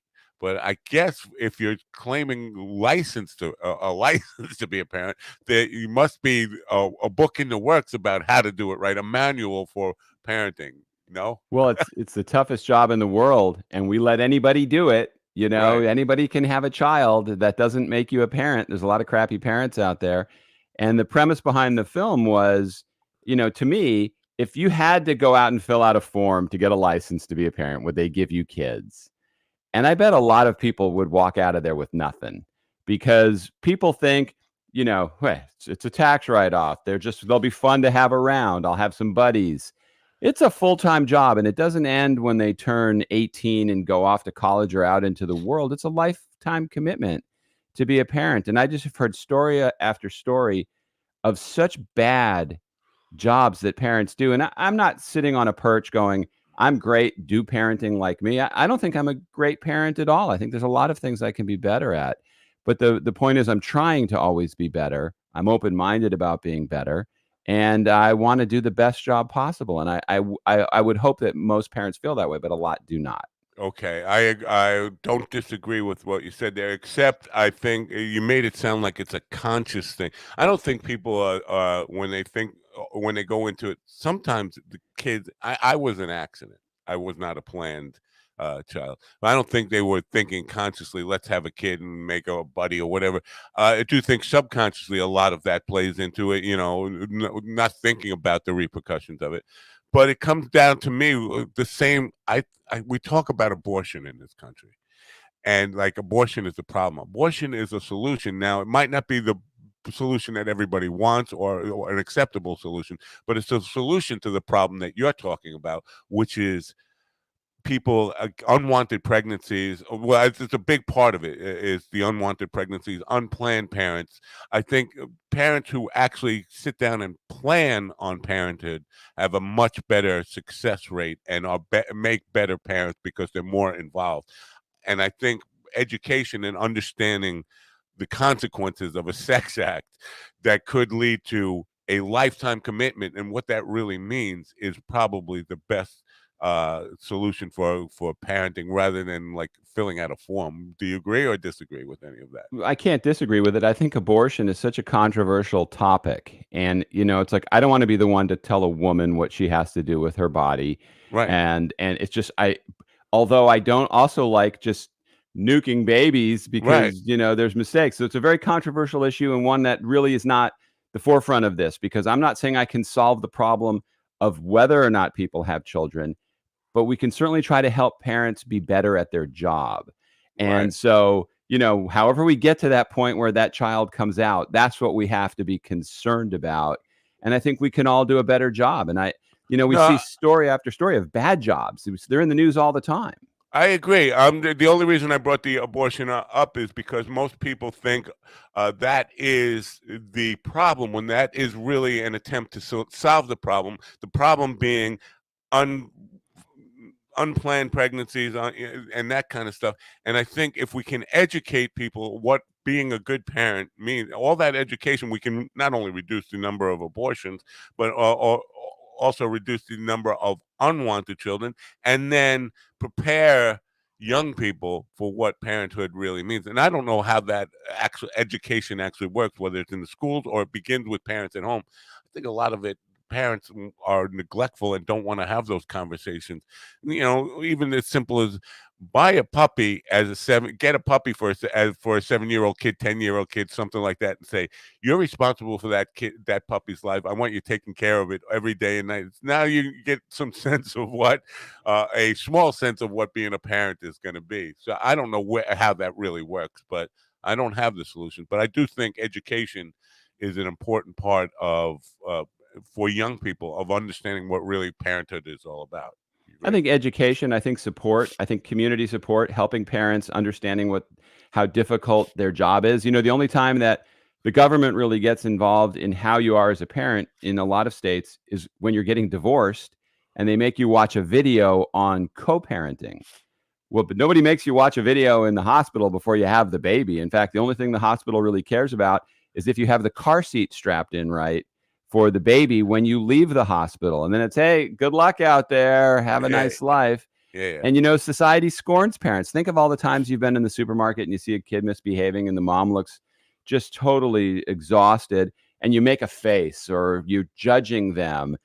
Try to think of what their day is like. Maybe a smile, maybe just a hi, just be kinder to parents. And that goes out the window with the ones that aren't doing a good job. You ever been on an airplane where someone's letting their kid run up and down the aisle or kick the seat or play their music loud without headphones? So, the bad parents kind of ruin it for the good ones and make it tougher. But, we all need to be more supportive of people that have children. Right. You bring up a bad memory for me. I was playing a gig earlier this summer, and in a restaurant. It was I don't know if it was like an anniversary party, a graduation party, something like that. But it was 200 people in the room and a lot of parents, probably about 30 kids, and all the kids were running around unsupervised, running up on the band, jumping on the drum set. I mean, insanity. Like it was just let your kids run loose. And I was and the band got mad at me. I stepped up to the microphone. I said, are there any responsible parents in that house that's gonna look after your children? I mean, we enjoy their presence, but when it becomes crazy like this, they're abusing the equipment, they're jumping all over everything, they're completely out of control, and no parents seem to even interested in paying attention to them. I thought that was, but yeah, that's a frustrating situation. And I when I've done speaking gigs, I try not to do them during meals. Because you're already at a loss because people are just eating and not paying as much attention to you. But yeah, people that let their kids do anything that they want, throw food on the floor, make noise, go crazy in a restaurant. When my wife and I go out to a restaurant, we try to ask for a table where there aren't children. And it's not out of, not liking children. It's like, okay, we're out for the evening. We don't want to be around children. But I love it when I see a parent making an effort to try to keep their child under control, where they try, at least they're working at it. And I just think that those nasty looks don't help, and us judging them and criticizing them don't help. It's more about support and education, and breaking the cycle of bad parenting. If you had crappy parents, it passes on. It doesn't skip a generation.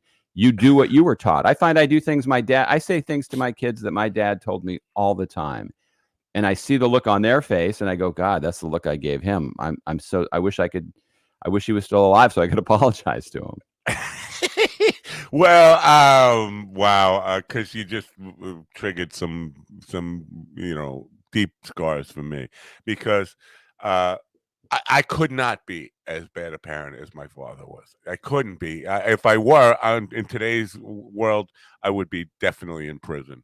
My father took me on a hit when I was 5 years old. The backseat was him and my uncle, who was a legitimate hitman for the mob. So I don't think I could I could ever when you say pass that on. I think I've done, even though I failed as a parent, done significantly better than my father did, without having to be taught that his way was wrong. But maybe I'm the exception.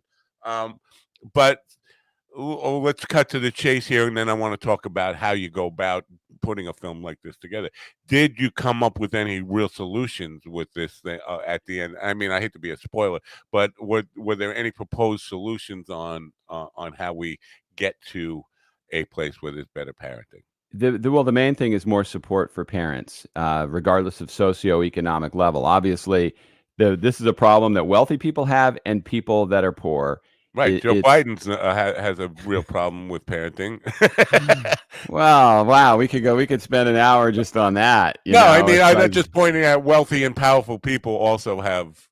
look at the royal family. Look Yeah, at right, yeah. celebrities and their kids. I mean, Absolutely. they're raising their children under a microscope. So there's probably people that are just as bad, but we don't hear about it all the time. So the main solution is support and education and helping parents. When we went to Minnesota, to Minneapolis, and they have a program there that's available to everybody. It's a parent education and support after you have children, to come and talk and share your stories and learn how to do better at your job of parenting. And I think that should be something that is for everyone everywhere. It's like, why are we not doing more of that? Because if you live out on a compound out in the woods, you can raise your kids anywhere you want. But once those little miscreants run into town and start being around other people, that's your responsibility to send good people out there. And there's a statistic we learned in the film. I think if you raise a good child, it's worth $1.4 million to society over their lifetime. But you raise a bad child and it costs 2.8 million to society. So the cost of bad parenting affects everybody. Right. So there's a what is it, 4.2? Is that what the differential is there, or whatever it was? Big. It's a big deal. Big difference. But how do you define good child versus bad child? What is it? Where are the parameters for defining that? I think it's understanding what your child is doing, how they're interacting with people, how you're sending them out into the world. A lot of parents, their child is a bully at school and they don't know about it. My son said something to a girl at school last year, and the mom called me up. And my first response was, first of all, I'm sorry you have to deal with this. Talk to me about what happened. And we talked about it and we discussed what happened and why it happened.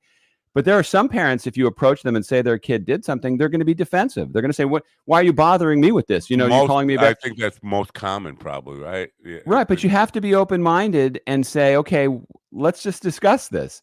And in a country that's so divided on everything, it's hard to imagine civil conversations about stuff. But to be a parent, I think you have to be open. If somebody calls you with something that your child did or a concern, listen to them. Talk about it. Yeah. Talk to your child about it. Try to figure out what's going on. The amount of kids that commit suicide because they're being bullied, parents never know about it. Kids that have weapons and bring them to school. I mean, we could go on and on about the bad things, but it's up to a parent to really try to know what your child is up to. And if your child says, "My room is my sanctuary, you can't go in there," I'm sorry, that room's in your house. You make the rules. You're the warden of that minimum security prison. Right. So you need to know everything your child is up to and your child is doing. And I can't tell you I know everything. I believe a lot of children will lie about everything. They're not going to tell their parents the truth. I never told my parents the truth. But they also instilled certain values in me that made me a compassionate, decent human being. I didn't always show it. I've had to take my lumps and learn that over the years. But we're all a work in progress. So you have to be on top of your children and understand what they're doing. And social media makes it so much harder because they're just so glued to that. And it's such a negative influence on them that you really have to be on top of your game and know everything. That genie's out of the bottle, and I don't know how we ever get it. I don't think we can ever put the genie back in the bottle with the social media stuff. But I don't think it just poisons children. It poisons parents. It poisons all of us. It's an addictive, and problematic way of communicating to each other. But I think a lot. Pulling back just a little bit, what you're talking about is communication. Now, a lot of parents, for whatever reason, just can't get comfortable with having serious discussions with children, and what age is a proper age to talk about things like sex, about drugs, about bullying. It's all, and to sit down with your kids and openly communicate and know that they're actually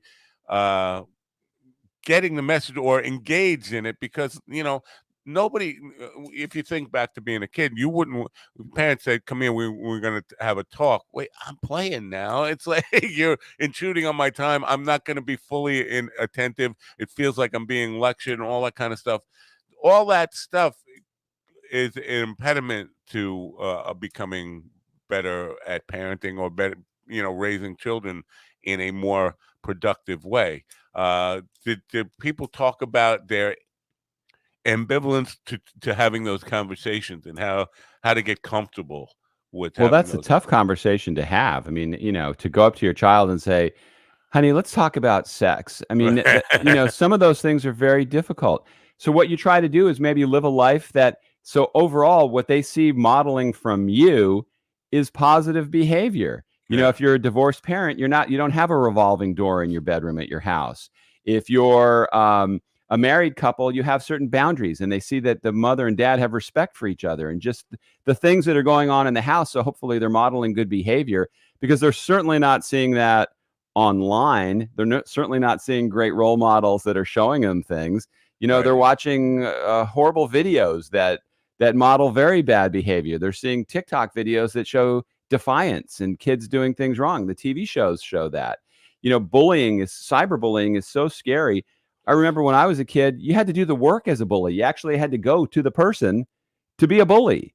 Right. Now you can sit there and ruin somebody's life online. And when, I've interviewed kids that have talked about trying to kill themselves. And I'm a cynical, calloused person over most things. That brings tears to my eyes when a young child looks at you and says, I wanted to end my life. I wanted to die. Right. There's just nothing to me that's worse than seeing that, and the innocence of a child and their life ruined. And so it's heartbreaking. So I just want parents to raise their game. Everybody, even if you think you're good at it, be better at it. Like I say, I might give myself on most days a C- or a D because of things that I think I should be better at. But if you come up to me and tell me something, I'm going to at least have an open mind and try to listen. Right. A big part of the challenge, and we've talked about this before, is that as a parent, realistically, unless you're homeschooling a kid and one of the parents isn't working, you don't have both parents working all the time, you get very limited time with your kids. It's getting more influence from teachers, but also more influence from their friends than parents often, and that's a big problem. That's a societal problem. I don't know how we get around that, because the economics of the working class is that generally both parents are working in today's culture, where when I grew up that wasn't the case back in the Leave It to Beaver 50s, where your father worked and your mother was a house wife or whatever. That's not the case anymore. So limited access, and their kids are getting more education, more influence from their friends than they are from their parents quite often. Yeah, and teachers have a tough job. They're underpaid. They're asked to do more all the time. It's not their job to raise your children. It's their job to be there and to try to educate them. So if you send some kid to school that's not paying attention, that's got a bad attitude, that makes their job tougher. Whenever I've been called by a teacher and they say your child's acting up in class, my first response is the same as if a parent calls me. I'm sorry you had to put up with that. I'm sorry that they disrupted your day. And then we listen to what the child did, and then we punish them for it. I think that would be my reaction too. I would feel guilty and be apologetic to about it, because I know it's my responsibility. But what I thought of when you said that, a lot of times in today's world, and I don't know when this started, it definitely started in the last 30 years or so, I think. But the idea is your kid's acting up in class. Oh, really? Let's put them on whatever the latest ADD Ritalin drug or whatever. is. Yeah. Yeah, all that kind of stuff. That is also contributing to. It's neglectful. It's the easy way out for parents. Let's just drug them up. Yeah, we have a medicine for anything. Yeah, and there's right. a lot of parents that think that's a Band-Aid, and I don't want to tell them what to do. I would be very careful about giving your child medication unless the right physician and they've done the counseling and they've spent the time and done the work to see what's best for your child. And there are children that need that. But I think it's also a Band-Aid in some instances. And, it's easy for you and I to sit there and say, why are you doing that? Because, we're not in those parents' shoes.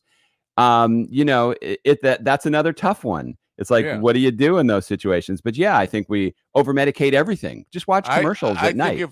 if I were born today, if I were a kid in school today, I would be one of those kids on drugs. I definitely had that hyperactivity and lack of focus as a kid, and I'm sure I would have been one of those ones that are diagnosed with ADD and quickly put on drugs. I don't know if that would have made me better or worse, but I'm sure that would have been the case.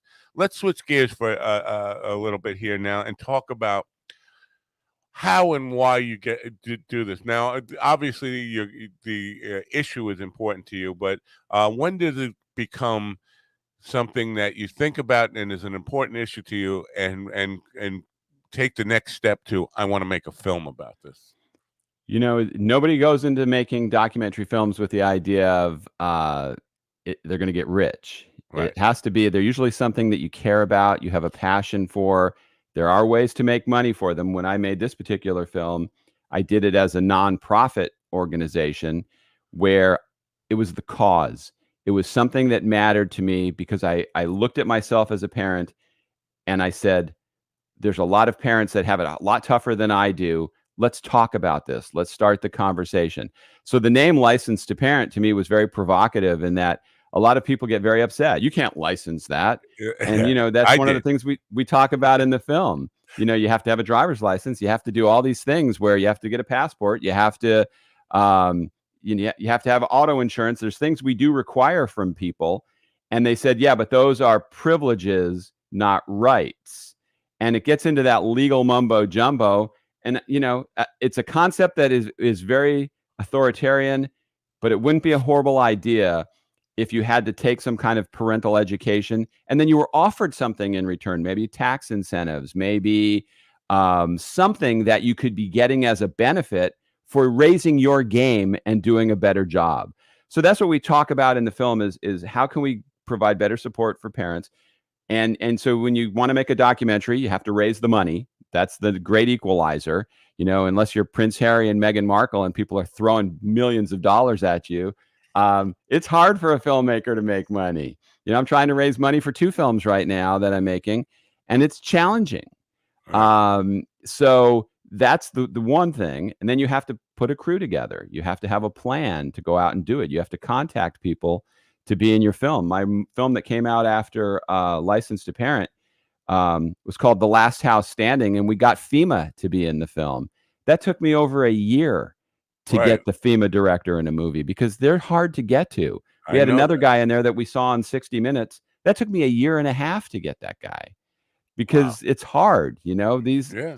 No, so making documentaries is not easy unless you're going out shooting penguins or, snow melting. And that's an important cause. I'm not going to deny that. No, right. But the penguins are always available. Right. You know where to go to get the penguins on film. And you can probably use a lot of stock footage or all that kind of stuff. I mean, it's a whole different game. But you're preaching to the choir when you talk about booking hard to get guests, because this is what I do all the time. I mean, I'm always reaching out to celebrities or people who have something important to say to try to get them on. And they have busy schedules and all that kind of stuff. I understand that. But with the actual parents now, because when you say we talk about in the film, I'm assuming, and maybe I shouldn't assume this until I actually watch the film, but I'm assuming you talk to regular parents, and how do you find that? Work a day. Do you put an ad in the paper and say parents who want to get involved? How do you find the parents that you actually talk to? Through different services or the services that are available through parental support groups. We found one family through the court system where their children were taken away because they were doing drugs. They were drug addicts. And so I went and met with them.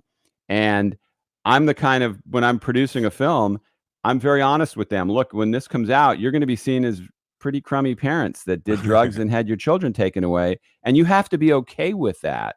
We're not just doing this so you can get this off your chest and nobody will see it. The idea is that millions of people will see it. Right. And they still wanted to do it. And I think it's very important that they did that because you see that their drug habits consumed them, and the system took their children away from them. Right. Now they eventually got them back, but it's a long road. And I hope they're still doing well. We talked to another child who was abused by his dad. He was beaten a lot. He was taken away, put in the system, and he had a lot of problems and challenges in life because of all of that. And you're very grateful for people that will step up and be in your films and share their stories for the benefit of hopefully helping other people. There's some filmmakers that exploit that. But there's a lot of really good documentaries out there that talk about important issues and bring light to things that people really need to know about. Do they get paid? No, you can't. That's what Do. I know. It's a tricky. Yeah, I think I know where you're going, but I think if once there's pay involved, you get people wanting to do it just for the money. Well, I'll let you answer, but that's Yeah, you're right. You're going down the right path there. You can't pay people to be in a documentary, or now they're actors being in a film. right. You quite often have to pay a celebrity if you want to have them come in and voice the project. That's what we're doing with my next two films. We have in the budget to have a celebrity come in. You Morgan hope Freeman? that. What's that? Morgan Freeman. Oh man, I love Morgan Freeman. His voice is in everything, and the chance of me getting to him. Here's a quick example. I tried to get Dr. Laura to be in the opening of Licensed to Parent. She wanted $25,000 to say 10 words in the beginning Wow. of the film. Oh my And goodness. maybe she's worth it. Maybe the film would have been more successful. We didn't have that money to pay Right. her. So Right. I had a radio DJ do the opening of the film without her. Would she have been great? Is she a success story? Absolutely. But 25 grand. So Wow. it's tough when you get to those situations. If you don't have deep pockets, if you're not Al Gore, somebody giving you $500 million to make a film, what do you do? Yeah, You're very struggling. few, and it's. I understand that their time is worth money and all that stuff, but very few people will. And I find this in booking people when I have important causes. Very few people will get involved just for the cause. They want to get paid for it. When you talk about celebrity people or people who are known for their name and their name is their brand, they want to get paid for it. And 25,000 is not uh all that expensive in my experience. I've seen some want $150,000 for a minute of their time. 10 words though it is. Absolutely. Well, and it depends on the budget. Right, If you have a film with a budget of $100,000, you can't pay that. So right. I'm not saying they're not worth it. If in my next film, I'm making a film that's not really like Licensed to Parent, but it's called American Dysfunction, and it's about the failing structure of families and how it all falls apart. I'd love to have somebody like Matt Damon or Rob Lowe voice that film.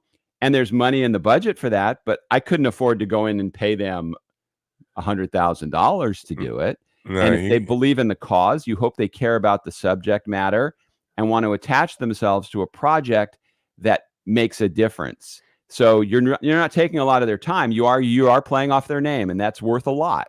yeah. But most documentary filmmakers can't afford to pay them their true value. So you have to hope that they have a passion for the subject that you're talking about. Yeah, that's part of it. I guess is you have to, or the way I would approach it is work on the just getting them interested in the cause before even approaching them and asking to be in it. Like just send them like, what do you think about this? Is this something you care about? And get them to commit to the fact that this is an important issue to them. I think then we can start negotiating from a much more beneficial place for you, the filmmaker. If you can get that kind of access. I've Yes, never had I that. know. I mean, I've gotten some good podcast guests, but they're usually successful in an area that's not related to being a movie star. Right. When I grew up in LA and I had jobs where I interviewed celebrities, and so I've met a lot of celebrities over the years, but I don't have that kind of access now. So, if I wanted Reese Witherspoon to be in my film, I probably couldn't get within 50 miles of Reese Witherspoon. It's like, Yeah. how do you make that happen? And some people are good at it. It's challenging because there's It a wall is you have to break challenging, through. and it's a full-time job. I can tell you that it's a full-time. This is why when people think I work 5 hours a week during the morning show or 10 hours a week, it's a 2-hour show, but they think I'm working 10 hours a week. The rest of the day, I am doing exactly what you said, reaching out to those people. I'm writing letters to them, hoping to get responses. And sometimes I would just love a rejection rather than just keeping me hanging and all that kind of stuff. But Yeah. it's a difficult thing. Um, But I wanted to talk about this idea of other people getting involved, because you talk about parenting and licensing to parent and government involvement and all that stuff. It's a really sticky wicket of where neighbors or friends or people that know what's going on in a house get involved. But I think sometimes it's important, and sometimes when we fail to do that, really horrific things happen. We had somebody here who was a terrible parent, and made his kids go sleep in the garage when it was freezing out, no heat in the garage, and the kids died. And he was tried for manslaughter, went to jail for it. But it turned out all his neighbors knew this was going on. None of them reported it to Child Protection Services and all that stuff. But I realize that can be weaponized too. There's always the faculty for abuse of this. There's the potential for abuse when people want to use it as a weapon. What's your take on that? Like, where does responsibility for people not in your house who don't know you, and responsibility and accountability, where does that line get drawn? It's a tough one, right? That's a tough one, because first of all, I don't want government intruding in my life. I don't want Right. somebody telling me what I need to do and how I need to do it. At the same time, if a neighbor thought I was abusing my child, they absolutely need to say something. When I was making this movie, I reached out to a girl I went to high school with, because she was curious about the subject, and she had told me that her dad had been sexually assaulting her when she was in high school. We didn't know that when she would come to school. If she came to school looking sad or depressed, you just figure she's having a bad day. But that's where I try to teach my kids compassion for other people. And when you never know what somebody else is going through. But as a parent, if you see something that you think is going on, or just a person, I would rather err to the side of caution and thinking of that child than doing nothing. The problem is, as you're right, there's another side to that. It might be a parent that's really busy. They're running around doing a million things. Sometimes children say things that they're making it up. Right. My son, one time I was disciplining him, and he goes, "I'm calling Child Protect. I'm going to call the police." So I handed him the phone. I said, "It's 911.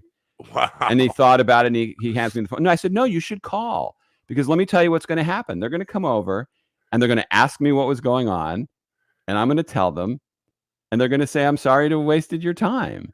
I said, "I'm not worried about what they're going to do. And if they think something bad is going on, they're going to take you to someplace safe. They're Right. not taking me anyplace. I'm a solid member of the community that they know is not doing anything wrong." Right. So, it was over something like not doing his homework or not cleaning his room. So there's things where parents can get somebody intruding in their life over something that's not a big deal. So it really, but in the instance you're talking about, people come up after the fact and say, "I knew something was going on there. I knew he was abusing those children." Well, that's horrible if somebody doesn't step up in that situation. Right. And people are so messed up that it's a difficult thing for. And again, I think you're right that I don't want the government involved. But if you are the police and you are Child Protective Services and you call for that, it's a difficult thing to get involved in, because people can be so petty. Like, I know of a case where a couple broke up, adult couple, and the girl had kids from a previous marriage or something, and the guy was calling Child Protective Services on his girlfriend just to be spiteful over a breakup, and getting people. So there's all weaponization of it. It's a really difficult thing. And when you talk about us being divided on things, I don't see that, because that's going to be always more divisive, and you're going to get people lined up on different sides of it, arguing it. How do we ever make progress on issues like that? It's a really difficult thing. But to me, that's different than politics, though. I mean, you can put a Republican and a Democrat in a room, and they may never agree on anything. But if you put an innocent child in the room, we should all agree that that child deserves a chance in life and should be protected and looked out for. Politics should have nothing to do with that. It should have to do with a child. Right. It's like in my film, The Last House Standing, building codes need to be stronger, because builders will build to the minimum. And so the argument is, what do you do about that? How do you step in? Where's the line? And my line is, I care about the person buying the house. I Right. care about the person who's going to lose everything. So you translate that to children, that's where our focus needs to be. That's what we care about. And we should be able to agree on that. We should be able to agree everyone deserves a safe house. We should say everybody deserves a good childhood. That shouldn't be much argument there. I want to hear the person who's making the argument against that. Right. So license to parentmovie.com is where they can go to see the movie or rent it, buy it, whatever. It's rental, right? It's like a streaming thing. Yeah. And now, where does that money go? Is that going back to the company, or is that going into a cause, a fund? I mean, obviously, I'm not an anti-capitalist, and I think if you put this together, you deserve to be paid for it. But where are you transparent about where all that money is going? Is it going to you? Is it going to your production company? Yeah, no, it goes to my production company. We didn't make money making that film. We were under budgeted when, we tried to raise a certain amount. I actually did a Kickstarter campaign and I set the cap too high. So Kickstarter gives you nothing if you don't Right. hit If you don't the hit number. your target, yeah. So then I had to take it to another platform, and everybody assumed that my circle already assumed they gave to it. So we were Right. underfunded when we made that film. But not a lot of people are renting that now because this was the first film that I made. I've gone on to make another one, and I have two more in the queue. So as a filmmaker, you hope to make a little money back because you're going to put it into your next project. Right. So I can't say anything noble like every dollar you send in is going to go towards this. No, it goes to the production company, and then I use that to put towards funding my next project. And it's funny, a lot of people, when you make a film, they don't think the filmmaker should make money. They think that, well, the actors got paid. Hopefully everybody on the crew got paid. But when the filmmaker is selling something like these coffee mugs for my last film, The Last House Standing, people go, I don't want to put money in that. I'm not paying for that. And that's just fine. I mean, that's the nature of the business. I'm not complaining about it, but I'm also honest about it. Right. So you mentioned your Last House Standing and your other films, because I got the license to parentmovie.com. Do you do a separate website for each film that you put out, or is there one? Yes. And then so The Last House Standing is at thelasthousestanding.org because thelasthousestanding.com was taken. And the next two films I'm working on will have their own websites too, because you want to have a place to send people where they can get more information about the project. And I also have my film website. It's movetheworldfilms.org, where people can go and see all the different things. I will put that one in the description because that's like a landing place that will send them to anywhere they want to go, right? Yeah, because I have a weekly podcast that I do, and it all plays on the same theme of trying to fix problems. My podcast is called Tell Us How to Make It Better. And it's based on everybody just complains about stuff. You know that everybody just complains about this and complains about that. I like solutions. Tell me how to make it better. Tell us how to make it better. So I have guests on every week and we talk about a problem and what they're doing to try to fix it. Mainly concerning homeowners and things that we all live in. If you're in what part of the country are you? I'm in Long Island, New York. Yeah, I was born on Long Island, New York. But you remember Hurricane Sandy. And all the nightmares that storms that come up the East Coast, and most people aren't prepared for it. This is fascinating, and this has nothing to do with anything we're talking about. But I just want to let you scratch your head over this. I just found out here in Florida, where I live, you don't have to tell people the flooding history of your house. So my house could have been under 10 feet of water last year. You're buying my house. I don't have to tell you that. Wow. My head exploded when I heard that. Yeah. It's like, wow, talk about passing a problem on to somebody else. So it's those kind of things that drive me crazy. So that's what I try to focus on is problems we can fix. We could talk about climate change and solving it for generations, 150 years down the road, or we can say, okay, what can we fix today? What can we do that will make a difference? Right. And that's what my whole thing is about. Well, I appreciate that, and that's a good cause. I right now I have to say goodbye to Gov's Comedy Network. Well, if I could keep you for just a few minutes longer, though, but Gov's has to get ready for